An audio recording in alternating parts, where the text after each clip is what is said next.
Hi, everybody. I am Craig Morgan. I'd like to welcome all of our viewers and listeners into the first edition of PHNX Sports' newest series, The Focus.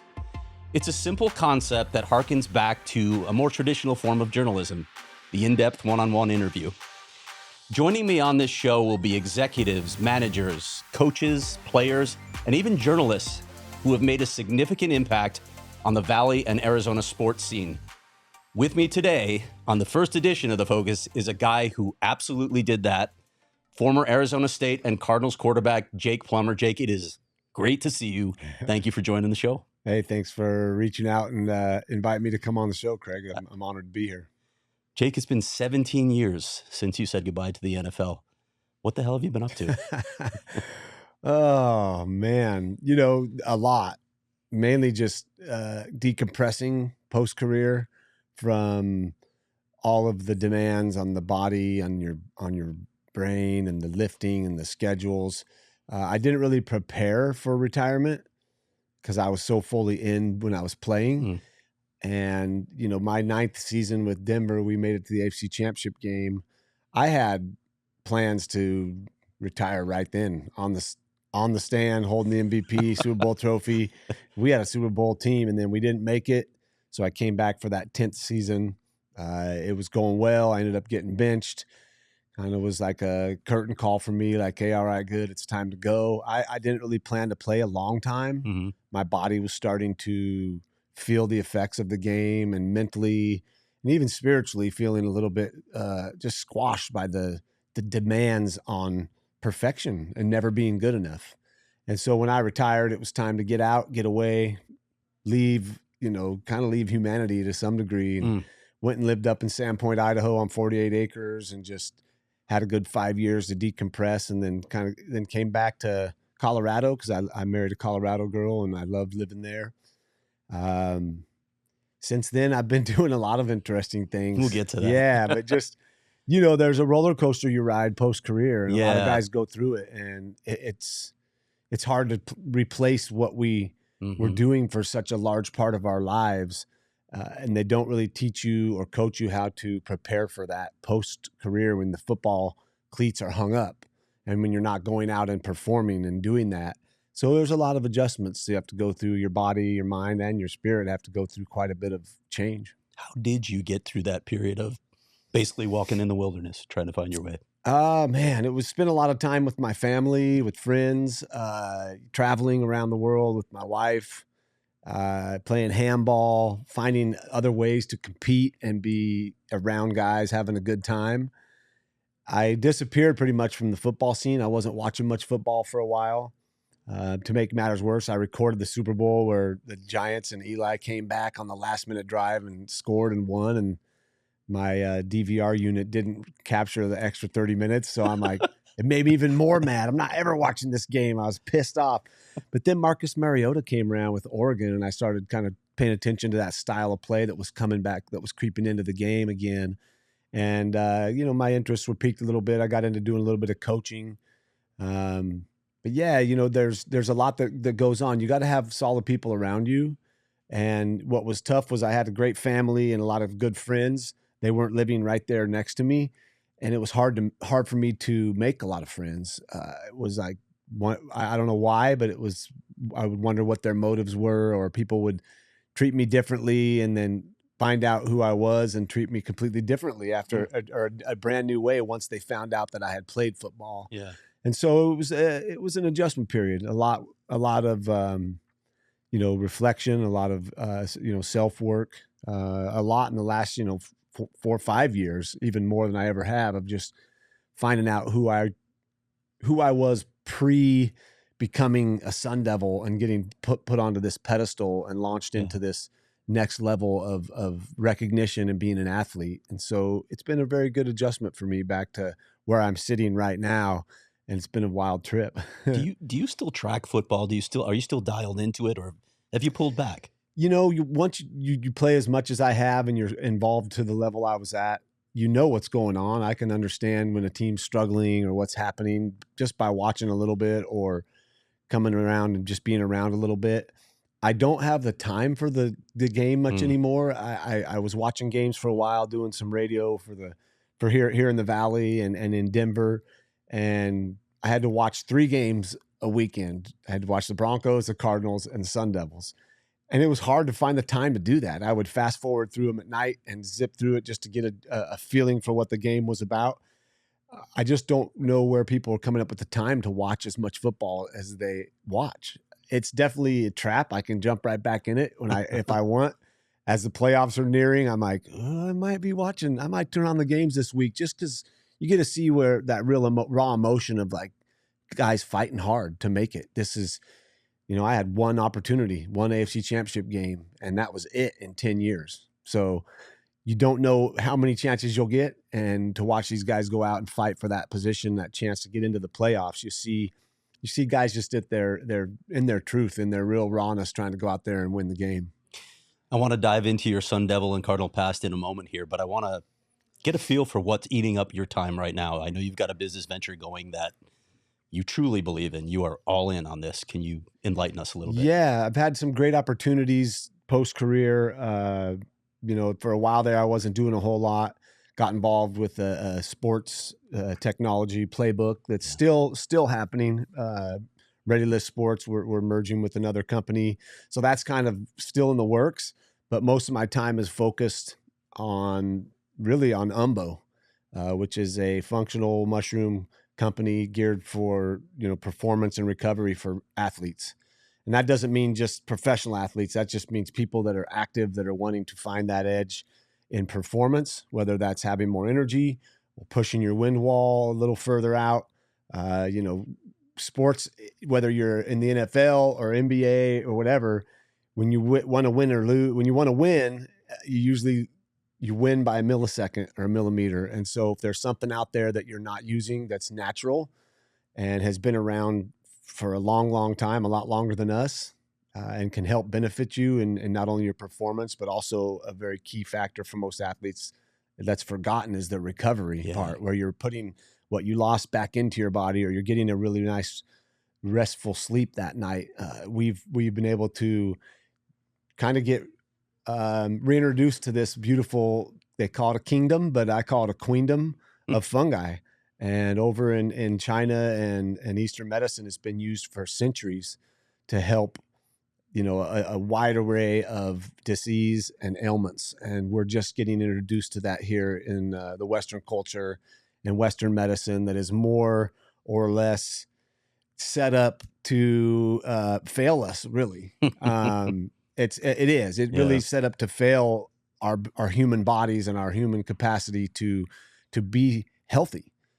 There are ways to do that. And so I've been lucky enough to get involved with, first it was Charlotte's Web, which was hemp, which was classified and lumped together with marijuana. So it was very confusing for people when I first started doing this with a lot of other athletes. And all we were trying to do was bring some awareness to these mothers that were fighting for their children's right to take this medicine that was helping them. That they were having severe seizure disorders. Yet they could have been put in prison because of this. And they're being told you can't give your child a plant that grows in the ditches at Nebraska. And so that was a real powerful thing to be involved with, and to be able to educate and advocate for something that could bring so much health and it could help so many people. This is now just another step into the next level, which is the fungi, which is 2.5 to 3 million, fungi out there. And we've only discovered a tiny bit of that, 150, maybe 175,000 that we've identified that we know the names of or what they are. And then of those, what some of them can actually do for our health and wellness. And I know some of the same misconceptions exist for this, right? You probably deal with that stigma as well. Yeah, because psilocybin, which is one strain of mushrooms, and it comes in a lot of different varieties, it is a hallucinogenic. And it was used in the 60s in the 70s, and they were doing studies with it even prior to that were put away and shelved because it was helping people in a lot of different ways. You know, the natural way of, hallucinations or whatever it is, the psilocybin to go in and restructure the brain, whether it's restructuring it or just opening yourself back up to the feeling that we're all one, we're all here together, that we all came from the same place, we're all going back to that same place. And there's a lot of work being done currently by some really amazing humans that are working with our veterans and first responders, and now some athletes that deal with PTSD, deal with depression, anxiety, and they're having some really profound results using psilocybin. But there's a whole entire plethora of hallucinogens provided by nature, even in our own bodies. You can do breath work and release DMT and have a full-on psychedelic journey. That's with what's contained inside our bodies. So there's lots of different ways to approach this what's happening, this psychedelic renaissance in a way.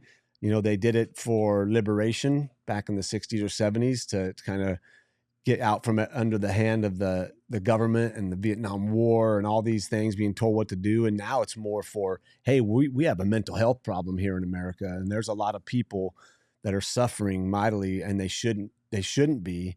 And there's really nobody out there helping them. And so that's one aspect that's going on that gets confusing for me when I'm trying to give somebody some umbo bars or our product. They think that I'm trying to hand them psychedelics, but like I said, it's people that are curious out there, go look it up. There's so much information out there on cordyceps, lion's mane, reishi, turkey tail. Those are the 4 basic ones we work with. And then you throw shiitake, oyster, tremella, poria, even amanita is being used for a lot of different things that we thought, oh, poisonous mushroom, bad for you. But in small amounts, it's showing to have some effects that are positive. So it's all education, and it's a whole lot of fun to be able to help somebody and get an email back from them saying, oh my God, thank you so much. I am now walking. I'm going to the gym again.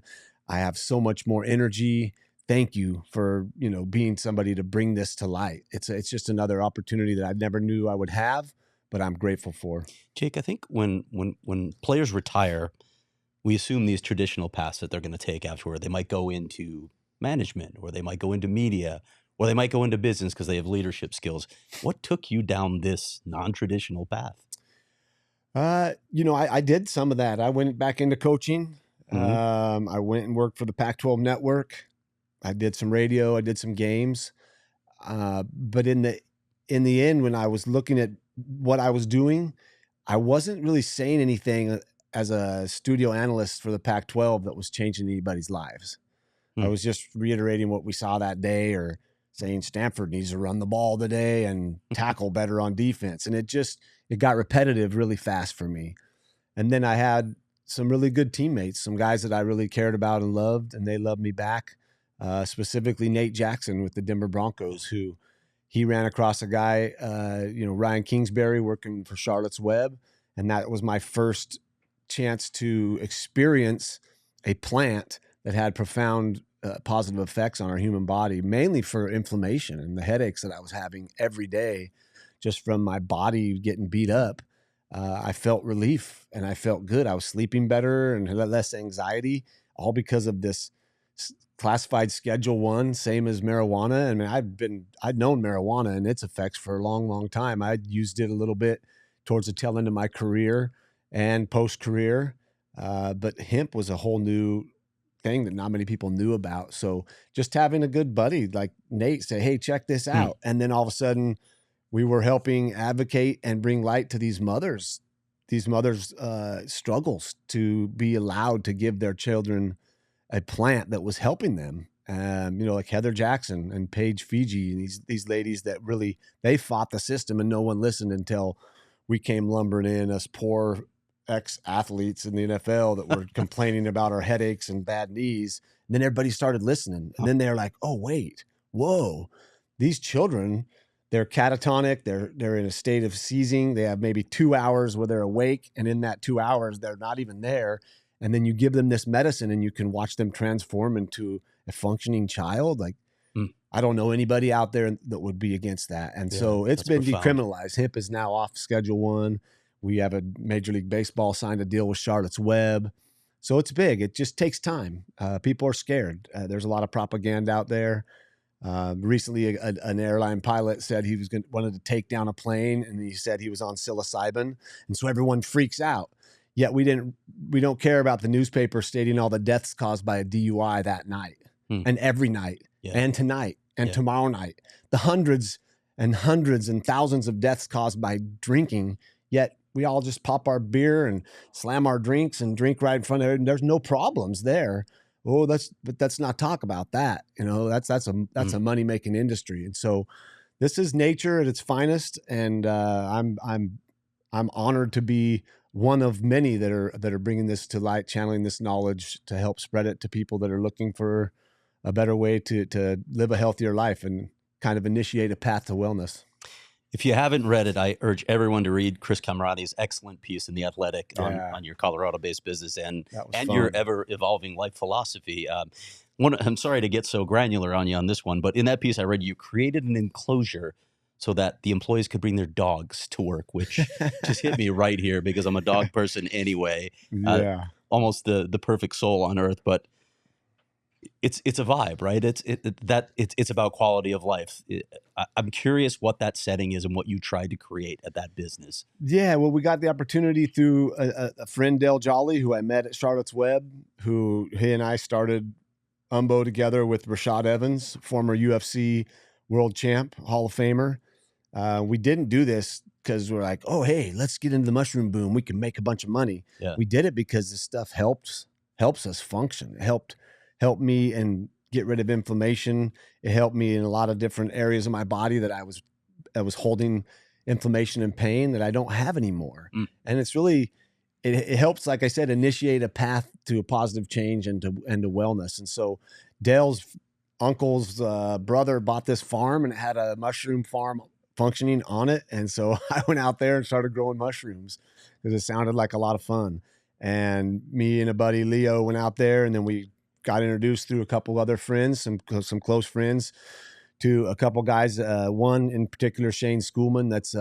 He's a wizard. He's not trained in any one, like a chemist or a biologist or anything. He's just open-minded and brilliant and able to help us perfect the process of growing the mushrooms. And we grow them at Michael Love Farm with a lot of love, a lot of intention to help people heal and to feel better. And then we're extracting them in a lab in Longmont and trying to create what, as close as we can get to 100% efficiency, where we take the fruiting body and we're trying to extract that down into a palatable tincture or extract we put with glycerin that people can take as a daily addition to their stack or whatever you want to call it. I mean, we've eliminated mushrooms from our diet in the Western culture, minus some cremini mushrooms on your pizza or some slimy things at Carl's Jr.'s. But more and more you go out, you'll see they're getting reintroduced into our diets, and they're really, really good. And we can go even deeper into what's happening with the amount of meat that we eat, the amount of cows that are overpopulating the whole world and causing a lot of damage to Mother Earth. Plant-based is a good thought. It's hard to do it. I've tried it. But I'm mostly plant-based because I feel better when I eat that way.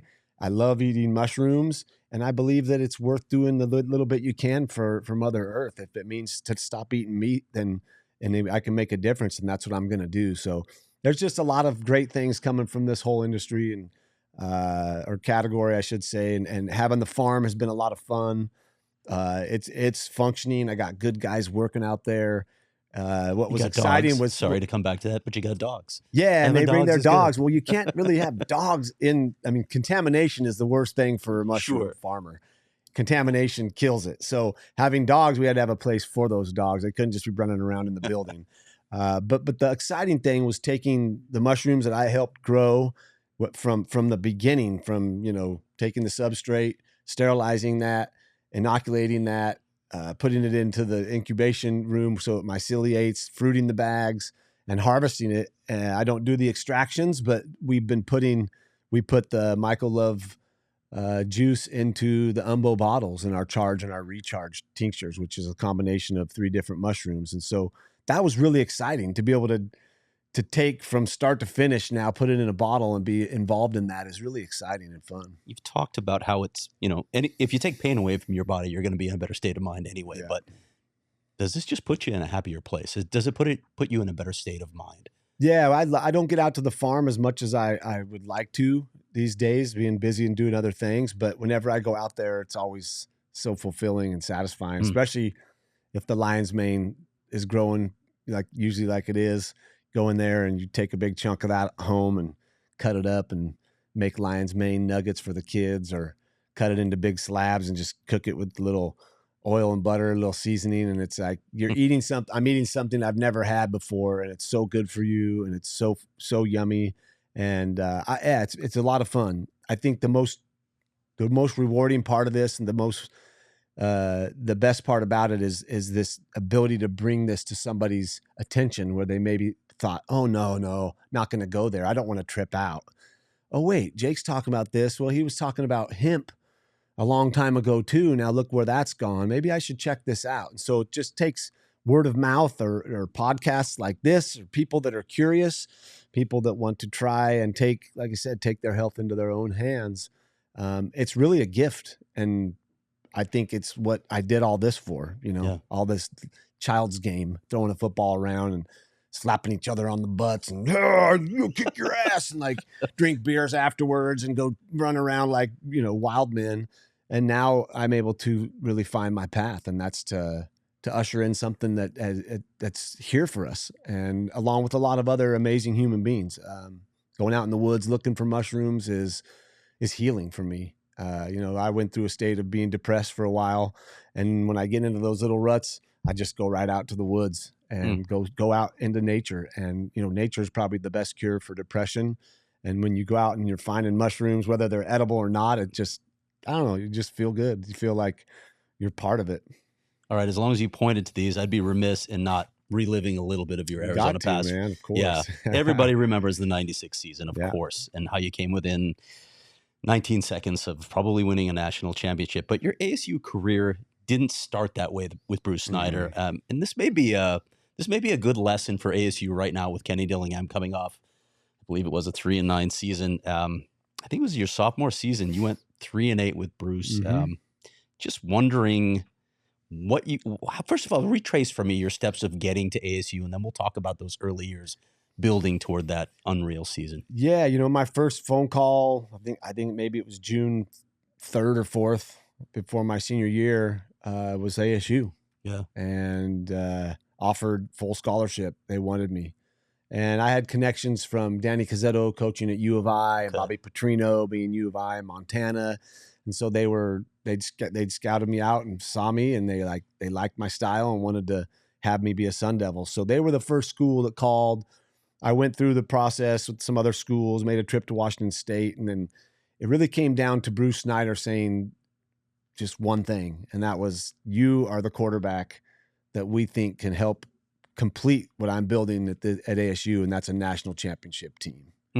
Only coach that, and all of the coaches, all of the letters, all of the recruiting, the only coach that said that. And that's all I really wanted to go to college for. I mean, an education was a definite bonus, and definitely why I was gonna go to school and didn't think much about the NFL. I wanted to win a national championship.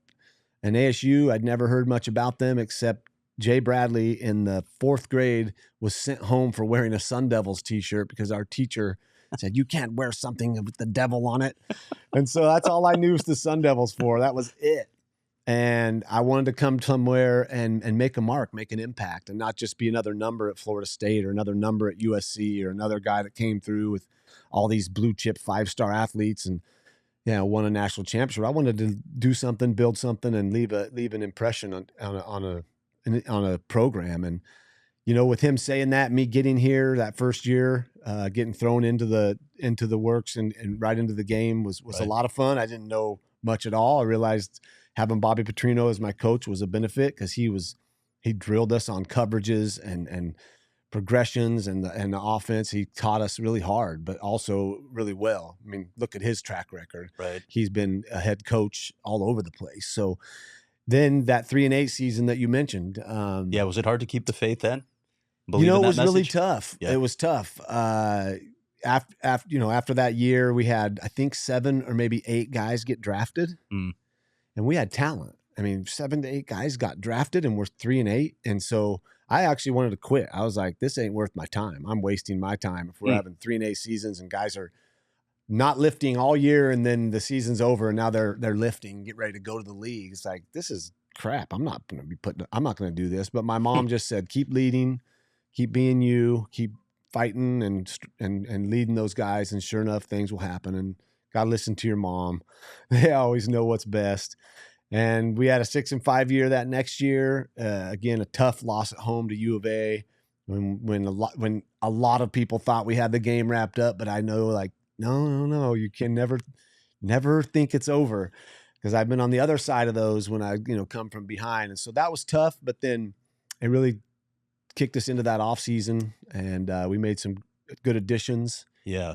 And yeah, let's talk about the 96 season. Yeah. And it got off with a bang. 2-time defending national champion Nebraska coming in with a 26-game winning streak. Take us inside pregame and on the field for that game. What are the moments that still live in your memory of that game? Well, that game was important, although we did barely beat Washington in that first game. Yeah. I mean, last second field goal, which, the season doesn't happen without that. But yeah, that was an interesting time because we went to Lincoln the year before and they just beat the tar out of us. But offensively, we put up 28 points. So I wasn't too scared of those guys. I knew that offensively we had some talent. We just defensively and special teams, we were horrible. Mm-hmm. Not horrible. We just we weren't where we needed to be. But adding Derek Rogers to the mix on defense, really just him and his pace of the way he practiced, the way before the first game of the year against Washington, we're doing conditioning, the last bit that we'll have to run that week. And everybody starts taking their pads off, and we look over, and Derek's got his helmet and pads on. And they're like, Derek, take your stuff off. And he said, Coach, is it all right if I run in this? It's what I'm playing in. And we're all about halfway taking our stuff off going, God damn it, Derek. So we put our stuff back on. And, that was the kind of tone he set. In practice, he would run all the way downfield chasing guys. And so the defense just ramped up. And now our defense was just as good as our offense. And that Nebraska game, I think we were the only, like, what are we, 92 kids on that team. Maybe 54 of us actually believed we could win that game, even of the players. And I'm just being honest. Yeah. Our coaches, I don't think, thought we could win the game. I know not many of our fans gave us much of a chance. Driving to the game, we had a team meeting that night that got pretty heated. We asked the coaches to leave. And we basically said, hey, this is just us. There ain't anybody else in this whole valley. We're the only ones that believe we can beat these guys. And it got hot in there that night. And on the way to the game, the sea of red crossing the river. And it was just like, what the hell's going on here? And then it was Frank Kush dedicating the stadium to Frank Kush, this legend of the past. And like, everyone's talking about everything else but us. And there was an interesting locker room moment where I took the program, and I told Frank this story before he passed, and he loved it. And I took this program that said Frank Kush Stadium, and I tore it up, and I was like, fuck this. They're talking about some guy that's old. They're dedicating the stadium. No one's talking about what we're going to do tonight. Tonight, they're going to remember tonight for one thing. Not this, not Frank Kush. They're going to remember it for us. In front of the whole team, I did this. And we went out there motivated, man. We went out there, and it was like a special night. All together as a team, we played all 3 phases exceptionally well, and we shut out a very good Nebraska team. So, yeah, things changed really quick after that. Yeah, and I want to talk about that because you mentioned the Washington game. It's not like you were all these victories were secured, early in the fourth quarter. You had some. Yeah, you had some harrowing. Triple OT against USC here, day game. That one was wild. That actually changed the rule in Vegas. Vegas, because of Vegas, it changed the rule that you can't return an extra point for 2 points. So yeah, because we got the fumble and ran some weird rule like that. I learned that. So yeah, that was a wild game. And then we went to UCLA, came from behind against those guys. And that was a really good moment for me on the offensive bus. I had the bus driver stop and I made everybody look back and say, hey, look at that. We're coming back here. Put that in your brain right now. It won't happen until we take our one at a time approach that Bruce was so eloquently spoke about. Such a zen thing put in football terms, one at a time. Yeah. He was really a very, very good, very philosophical coach. When I look back at what he taught us one at a time. So, but that was, hey, we're coming back here, make sure we know this. And we just had a magical team. We had a lot of guys that loved each other and cared.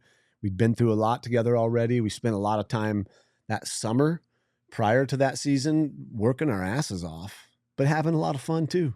Yeah. And barbecues and pool parties, but not till we had gotten the work done. That was me and a couple other guys. I was kind of a hard ass. I was like, no, we're working. Come on. We can't just go have a barbecue every day. One of my former colleagues, the late, great Bob Moran, had a handful of catchphrases that his coworkers love to repeat. One of my favorites is, somebody's got to be a hero. He'd love to use it for you. And damn, Jake, that late TD run against Ohio State looked like it might be a run for immortality. Yeah, that was... You saw, me just scrapping to do whatever I could. I could feel it. I could taste it. It was right there. Mm-hmm. And what a great game. It was a great game. I got teammates still that have never watched it, and a lot of people in the Valley that can't stand Nebraska or Ohio State and all this and that. But it's like those two teams, we both wanted it really bad. And what a great matchup. What a great hard fought game. Yeah, that run was just, I think back and I watch it sometimes and just laugh. Like, I don't know what was going on. I was getting in that end zone. That was classic Jake the Snake, though, right? Trying to get into that end zone. Improvising. Yeah, man. I was dodging my own guys. I was trying to get there. And, we just left a little too much time on the clock. We needed just a few seconds to get a timeout called, and we might have been able to hit a long field goal to give us a chance still. But,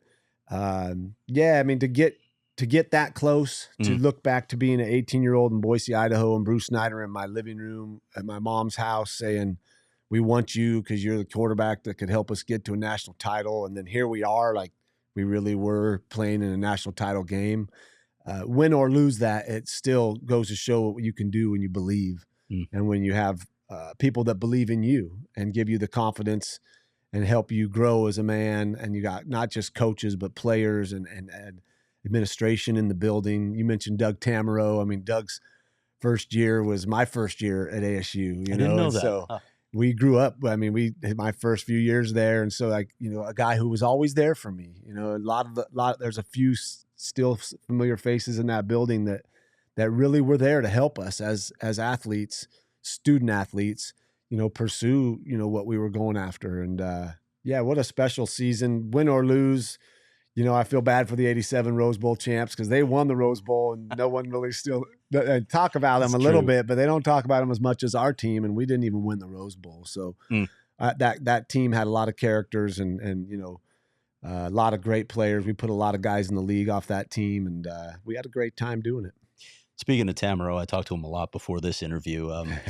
He said that not only did you end Nebraska's dynasty, you ended the Cowboys dynasty, and you damn near ended Tom Brady dynasty as well with that win for the Broncos. At least handed them a long drought. How was your Cardinals experience different? You were there for 6 years, right? How was that different? How does the NFL feel different from what you experienced at ASU? It was nice. At first, I really didn't want to be in the Valley. I wanted to go somewhere else. I was like, I'm done. I did ASU. I wanted to go somewhere else. But when they drafted me, the ease of the transition was really a blessing. I already was in the Valley. I had a lot of people here supporting me. My first start against the Tennessee Oilers, I threw 4 picks and they cheered me every time I came on the field. I mean, that doesn't happen in New York. I would have been benched the next day and stuff was been thrown at me. So it made for an easier transition. Again, it was a chance, like coming to ASU and trying to leave, an indelible mark on that program. Here's a team that had struggled and really done nothing for years. And here was my opportunity again to come in with the right type of guys around me, the right coaches, and try to flip this thing out and do something big with them. Try to take a organization that had been, struggling to win and win some ball games. And sure enough, that second season, we had a magical season, a magical run to make it to the playoffs. And the NFL was different, though. It was definitely a lot longer. It's like, oh wait, we still got 5 games left. Yeah. Like, oh my God. But I had fun. It was a dream as a kid to play in the NFL and to chase that Super Bowl. And here I was.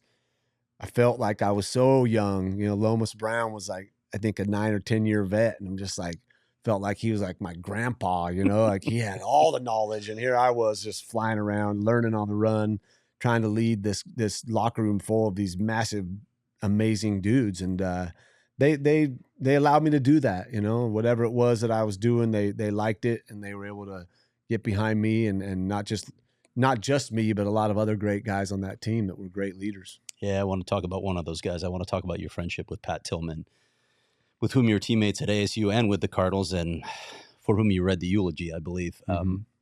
What was the basis of that friendship, would you say? How did that come together? Well, I can remember his recruiting trip back at ASU. I was a sophomore when he was getting recruited, and I just remember this dude with long hair, kind of underdressed, not wearing anything fancy, on a knee in the room, like just kind of looking at people and checking people out. And then when he signed and, of course, started playing and practicing with him, I realized, like, well, here's a guy who's not gonna wow you with his speed or, be touted as a 5-star this or blue chip this, but he can play. I just sensed it, an undersized guy, not supposed to be there. And I'm thinking back to me like, oh, I was too small to play. I came in here at 172 pounds, at ASU, but I could sling it, and I was a leader, and I loved to play, and my passion was what I put out there, that the guys, they ate that up. Somebody that really cared, that was in that position. And so Pat was the same, cut from the same cloth, same kind of, competitor, with a little bit of a chip on his shoulder. Would tell you that they don't like the limelight, but they do. Pat loved it. Pat loved that attention, and we became good friends in college. Obviously, great teammate. And then the beauty of it was that he got drafted by the Cardinals, and so I got to extend and play a few more years with him as a Cardinal, which was a lot of fun. And I loved Pat. I mean, he was challenged. He challenged you as any good friend would.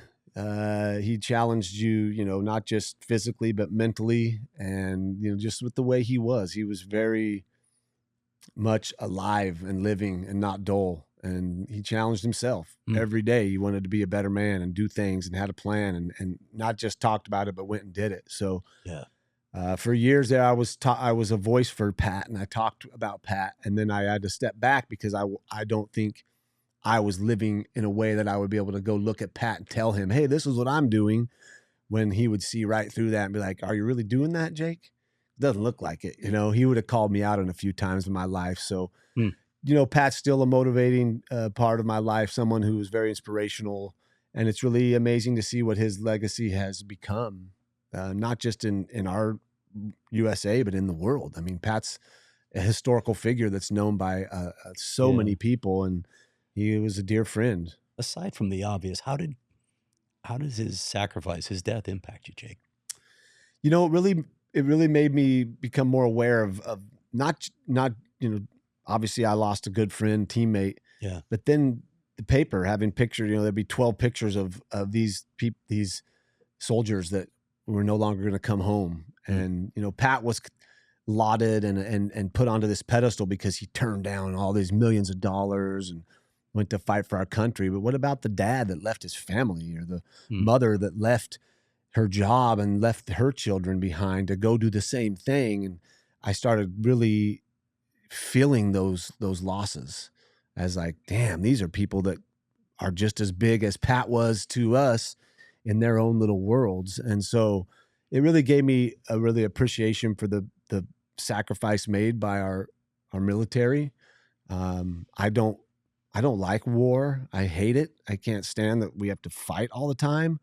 but it's just part of this world we live in. And so to appreciate those people that sacrifice and to go, whether it's because they have no other option or because, like Pat, they're motivated to go and do their part to feel, this beautiful life we're allowed to live here in America. Is it fair to say that that moment helped steer you on the path you are now? Like, I mean, it had something to do with it for sure. Yeah. It really made me take stock of what I was doing, like this game that I'm playing. And I'm just, I liked it. I loved it. I had a great time doing it, but what's my real purpose here on earth? And it took me a while. I mean, I feel like I've fallen into something that is very worthwhile. When you can read emails from people that are thanking you for, helping their mother now be able to go to her dance class again, or whatever that may be. Or people are reaching out because they have lost faith in the system.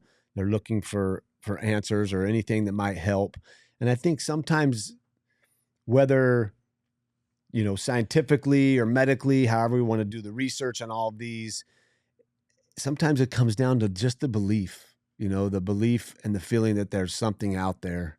There's something that can help you. There's something that you can put your faith into, that you can believe in. And it's such a powerful thing, our power of our thoughts and where your heart is. And so, Pat's heart was always true. He called me before he left for his last deployment to check on me.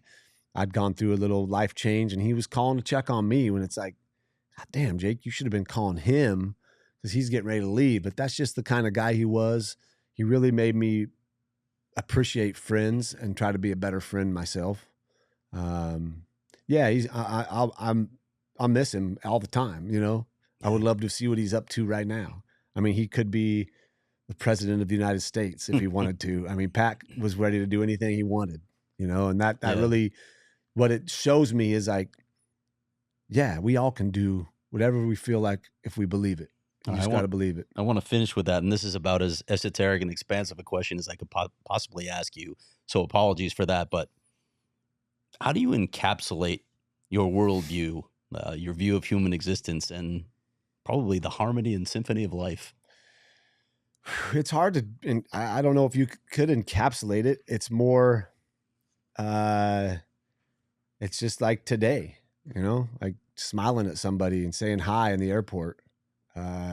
Being as human as you can be. We're all, we call ourselves humankind, and I think it's time we try to be both, Pat was a very kind person, whether he was challenging you and pissing you off because he wanted to argue about something, but whatever it was, we all treat each other. We can treat each other nicer and just acknowledge. Sometimes people just need to be seen, and, you can change their world forever. And so, yeah, I mean, as far as a worldview, what I have, I'm going to do my best every day to be in the right spirit. And the days when I'm not, I have people around me that help, call me out on that. But I do the work. I try to make sure that when I'm done on this planet, that, I'm able to have left a good mark on a lot of people's lives. And I know that I already have done that, but that was through playing a silly game. So now this is what I'm stepping into now, and what I want to continue on is to just make sure that people understand that there is a better way. And if you're stuck and you're hurting, we all go through those times. Don't forget to call on the people that love you the most, and hopefully they're there for you. Incredible stuff, Jake. I want to thank everyone for joining us on the first edition of The Focus. Don't forget to hit that like button, subscribe wherever you get your podcasts, and leave a 5-star review. But more than that, I'm Craig Morgan, and I can't thank you enough, Jake. I can't thank you enough for taking the time to join us in studio for this incredible interview. No, thank you, Craig. It was a lot of fun. Did a great job. And yeah, this valley's been so good to me, and it still is. I still am shocked when I see my name on the stadium. And, I started as an 18-year-old here, and I'm still coming back here, and people are still open arms welcoming me back. So thank you for having me on the show. I really appreciate the opportunity. Great to see you, Jake. Thanks. We all silly like the mayor.